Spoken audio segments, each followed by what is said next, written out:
markan barnaamijka ayaan guda galayaa waxaa marti ugu ah Axmed Liibaan oo kamid ah aqoon-yahanka degan magaalada London. Axmed, saldhigan kullay laba arrimoodba waa yeelan karaa, khasaaro iyo faa'iido. marka haddii aan labada kala qaadno, marka ugu horeysa Soomaalidu waxay yiraahdaan shar ku tasho khayr wax ma ka dhibo. marka khatarta haddaan ku hormarno saldhigan uu la imaan karo maxaa kamid ah? بسم الله الرحمن الرحيم. waxaan salaamayaa dhamaan shaqaalaha Kalson TV. runtii sida hore u sheegtaba Turkida waxay ka furteen qaacida askariya xarun military base aad u weyn wadanka Qatar 2015 oo ah dhinacaas golfka Carabta ama Khaliij al-Arabi dhulka loo yaqaano. kana waa kii labaad oo ay ka furanayaan adduunyada oo ah kii ugu weynaa oo kasii weyn kan ku yaala Qatar, maadaama Qatar ay tahay dawlad aad u yar. runtii qaacidadan askariga ah xarunta military oo laga furi doono Soomaaliya, dhibaatooyin badan ayaa Soomaaliya uga imaan karo. midda koowaad, sidaan wada ognahay Turkiga wuxuu qayb ka yahay sidaan ognahay NATO, oo NATO-na ay kamid ah wadamada reer galbeedka iyo wadamada Mareykanka oo dhan ay hogaamiyaan. dhib kasta oo isku dhac kasta oo ka hor yimaada NATO iyo wadanka Ruushka, dhibaatadaas waxay keeni kartaa in Soomaaliya dhibaato uga timaado gantaalada Ruushka kusoo gamin karo xeebta Soomaaliya. midda kale, istiraatiijiyadda meesha laga furay oo magaalada Muqdisho oo jasiiro aysan waxsaas couple kilometers u jirto magaalada Muqdisho, taasna iyadana dhibaato weyn ayay ku tahay oo waxaa loo baahnaa in laga fiirsado istiraatiijiyadda meesha laga furi doono qaacidada askariga xarunta militariga ee la siiyay Turkiga.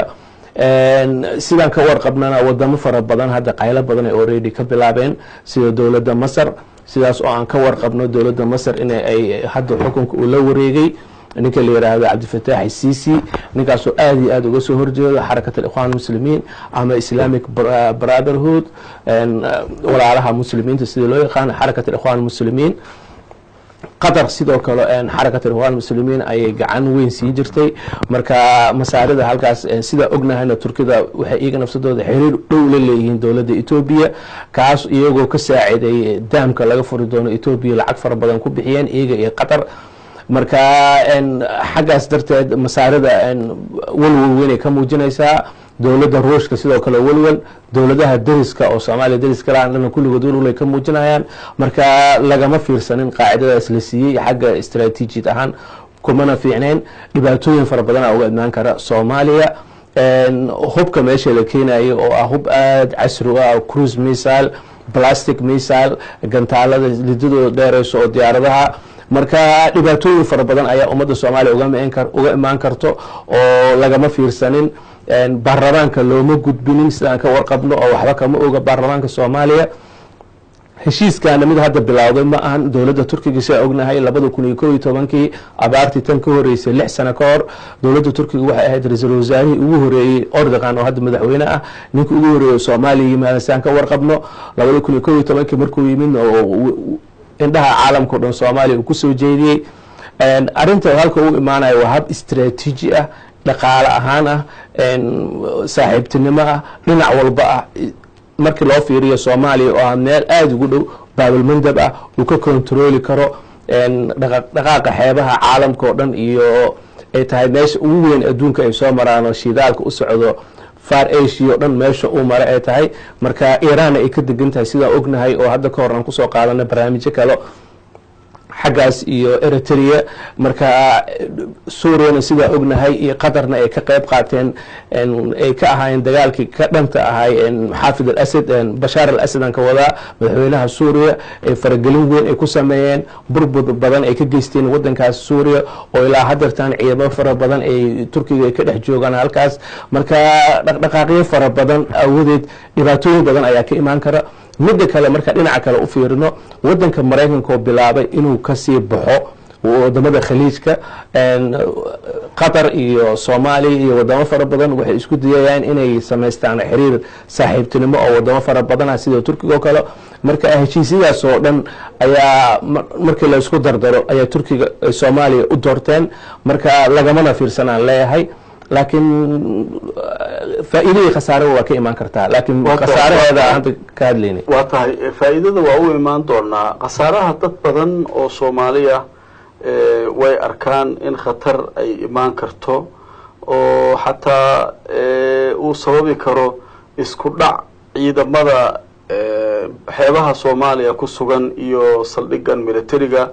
haddii sida hadda muuqata Yurub iyo iskuma fiicna iyo Turkiga haddii cilaaqadooda ay sii xumaato oo kale Yurubna ay saldhigyo ku leedahay xeebaha Soomaaliya ku dhow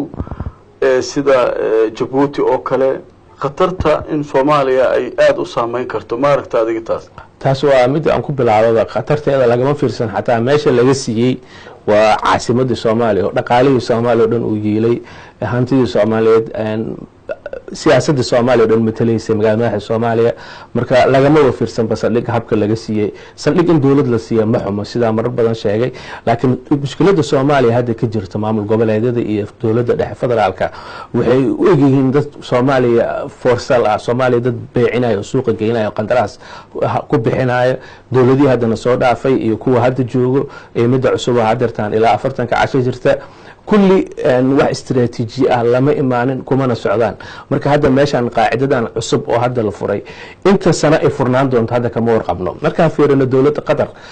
heshiis ay la sameysatay dawladda Turkiga markay ka furanaysay saldhigga militariga Qatar oo saldhigga ugu horeeyay ee adduunka caalamka ay ka furato Qatar kan hadda Soomaaliya ka horeeyay waxa lagu heshiiyay waxyaabo fara badan in ay isdhaafsadaan labada military ee labada ciidan inay dawladdu wada sameyn karaan inay tababar sameynayaan la hal cadow inay leeyihiin saan sheegay labadooda maadaama xarakada muslimiin ay wada taageeraan in Iran ay ka difaacdo dhinacyo fara badan xataa nin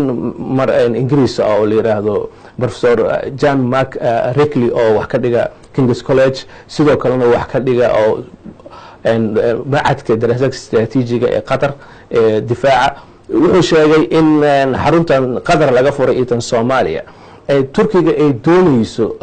inay mar labaad riyadeedii hore